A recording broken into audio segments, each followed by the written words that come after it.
सन्यासी के लिए एक शिक्षा बताई, बोले हाथी से एक मैंने शिक्षा ग्रहण की। इसका भी एक बड़ा कथानक है। ये हाथी होता है बड़ी आपको होता है दुर्लभ, बड़ा कठिन जीवन है हाथी का। एक बार ये हाथी यमराज के दरबार में जाता है, क्योंकि सबको वह उस दरबार में हाजिरी देनी पड़ती है।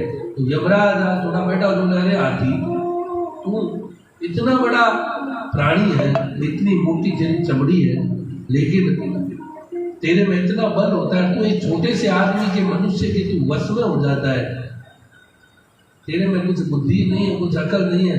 अब हाथी को बार बार सुनाए यमराज, हाथी को भी आज गुस्सा आ गया। बोले भगवान ये मनुष्य बड़ा चालाक है, ये मनुष्य बड़ा तेज है, संसार में कभी ठाकुर जी की सबसे सर्वश्रेष्ठ रचना है, सब मम प्रिय सब मम बुझाए सबसे अधिक मनुष्य मुहि भाई। भगवान कहते हैं सब मेरे प्रिय है, सब मेरे से उत्पन्न है, लेकिन मनुष्य मुझे बड़े अच्छे लगते हैं। और ये मनुष्य तुमने अब कभी देखा नहीं। यमराज को चुनौती दी, बोले अच्छा मुझे, बोले देखो हजारों मनुष्यों की लाइन लगी पड़ी है, सब अपने पाप और पुण्य के निर्णय के लिए मेरे दरबार में खड़े हैं, ये सब मरे हुए हैं, कभी जीवित मनुष्य से पाला पड़े ना तब पता चले। यमराज भी आज थोड़ा मूड वो कहना का विश्राम की मुद्रा में था, थोड़ा फुर्सत में था। बोले ये तो सब मरे हुए हैं, कभी जीवित मनुष्य से पाला पड़े तब पता चले। बोले अजामिल से पाला नहीं पड़ा क्या? जीवित था अजामिल, तुम्हारे दूतों को मार मार कर भगा दिया भगवान विष्णु के दूतों ने। यमराज वो बात जैसे याद थोड़ा क्रोध आया और ताली बजाई। यमराज के पार्षद आए, बोले क्या क्या है महाराज? बोले जाओ एक जीवित मनुष्य को पेश करो। अब देखो राजा है ना, यमराज यमपुरी का राजा है, बोले जीवित मनुष्य को पेश किया जाए। यम के दूत गए और जैसे ही आकाश मार्ग से गए, पृथ्वी लोक पर उतरने वाले थे, कोई छत पर खाट लगाए व्यक्ति सोया हुआ था और वह कोई किताबें पुस्तक आदि पढ़ रहा था। ऐसा कहते हैं, देखो ये संतों के द्वारा कहने हुआ कथानक है। कायस्थ था, मुनीम था। अच्छा मुनीम होते हैं, कब सेठ जी का फोन आ जाए, कब नोट करना पड़े, उसने अपनी जेब में कागज कलम रखी हुई थी और कोई किताब पढ़ रहा था। अब उसने जैसे उन यम के दूतों को नीचे उतरती तरफ देखा, बोले ये कौन आ रहे, ये कौन है, तो मेरे तरफ ही बढ़ रहे। और उन यम दूतों ने कहा यही जीवित पहला दिखाई दिया, इसको उठा कर ले जाओ। अब उनको उठाकर उस घाट उस पलंग के सहित ही यमराज के दरबार में ले गए।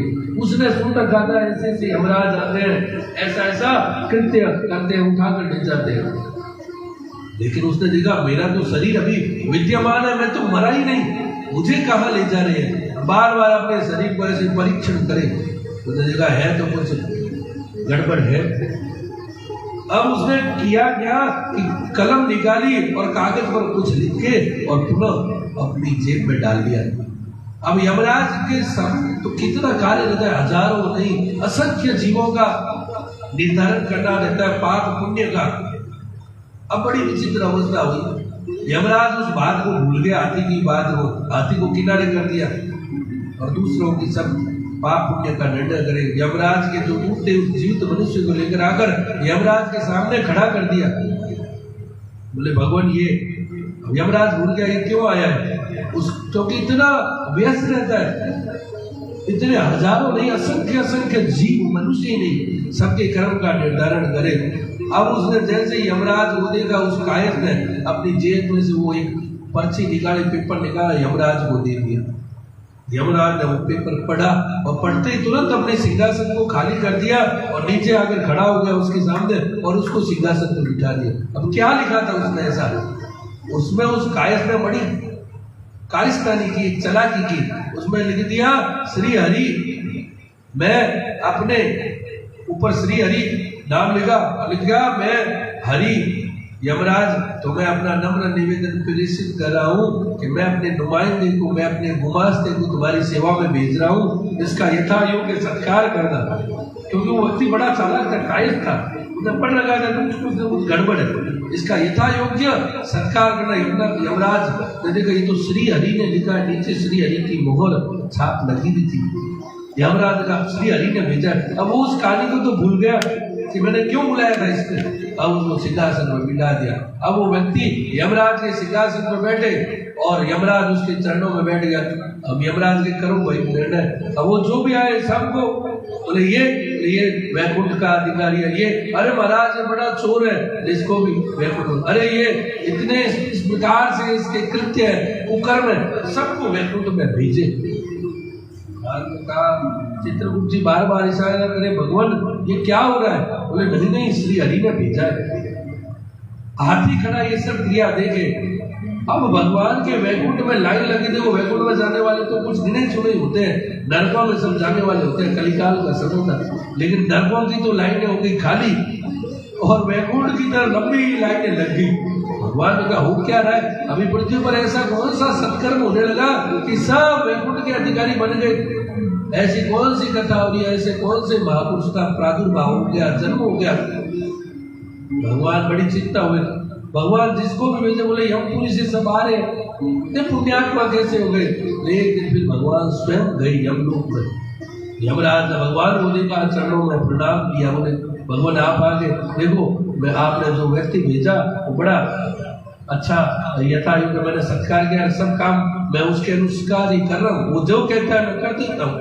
भगवान ने कहा मैंने कौन सा व्यक्ति भेजा? बोले ये रहा, मेरे पास प्रमाण है, ये रही आपकी पर्ची, आपकी स्लिप देखो। भगवान ने कहा ये स्लिप कहाँ से, मैंने कहाँ से भेजा? देखो भगवान का माथा चक्रा है, बोले कौन है? अब वो व्यक्ति नीचे आया, भगवान को प्रणाम किया, ये क्या किया तुमने? बोले मैंने क्या किया? सब जीवों को भेज दिया। बोले यमराज ने मुझे बुलाया। यमराज ने कहा तुमने कहाँ से बुलाया? अब यमराज भूल गया, तो बगल में वो हाथी खड़ा था, ये अरे वो हाथी ने मुझे कहा था, क्योंकि हाथी को मैंने चुनौती दी कि भाई इतना बड़ा तू जीव है, एक साधारण से मनुष्य के वश में होता है। देखो हाथी को वश में करने इतना सा एक वो महावत होते हैं, अस्त्र रहते हैं, इतनी सी लकड़ी होती है, वो उसे यहाँ ऐसे दबाते वो वश में हो जाता है। अब देखो तो सब भगवत धाम में चले गए, वैकुंठ धाम में जा, लंबी लाइन लगी हुई। भगवान ने उसको उतारा, बोले इसलिए मनुष्य की करामात है, क्योंकि सबसे अधिक प्रिय है मुझे और इसने ही काम किया। भगवान का सबको बाहर निकालो, जो वैकुंठ में पापी जितने चले गए, जितने कुकर्मी चले गए, जितने अत्याचारी चले गए, सबको बाहर निकालो। अब जैसे ही भगवान ने कहा, उस व्यक्ति ने भगवान का हाथ पकड़ा, बोले भगवान क्यों? आपने तो कहा यदि कत्वा न निवर्तन्ते तद्धाम परमम मम। अभी पुरुषोत्तम मास चल रहा है, पुरुषोत्तम मास में पुरुषोत्तम योग आपने 15वां अध्याय गीता जी में कहा है, उसमें कहा है यदि गत्वा न निवर्तन्ते तद्धाम परमम मम। जो मेरे धाम में एक बार चला जाता है वापस नहीं आता। अब भले ये पापी हो, कुकर्मी हो, अत्याचारी हो, कैसे भी हो, अब आपके धाम में तो चले गए। भगवान ने कहा बड़ी विचित्र माया इस मनुष्य की। बोले चलो ये तो चले गए, जो गए सो गए, अब तू तो नीचे जा, तेरा अभी समय तो तू नीचे जा यहाँ से। बोले क्यों? आपने रामचरितमानस में कहा मम दर्शन फल परम अनूपा जीव पाव निज सहज स्वरूप। जो मेरा एक बार दर्शन कर लेता है वो अपने निज स्वरूप को प्राप्त हो जाता है। और जीव का निज स्वरूप क्या है? जो बोले जो आप हो वही, क्योंकि आपने गीता जी में कहा ममई वांसो जीव लोके। भगवान ने कहा बड़ी रामायण करा दी इसने तो। बोले चल तू भी चल। अब बोले तू भी चल। वो हाथी बगल में खड़ा था, उस कायस ने इशारा किया भगवान इस हाथी को भी ले लीजिए। बोले क्यों? बोले हाथी ना होता तो मुझे आपके दर्शन न होते और मैं इतने जीवों का उद्धार न कर पाता। तात्पर्य ये मौका है, उस कायस को मौका मिला कितनों का उद्धार करवा दिया।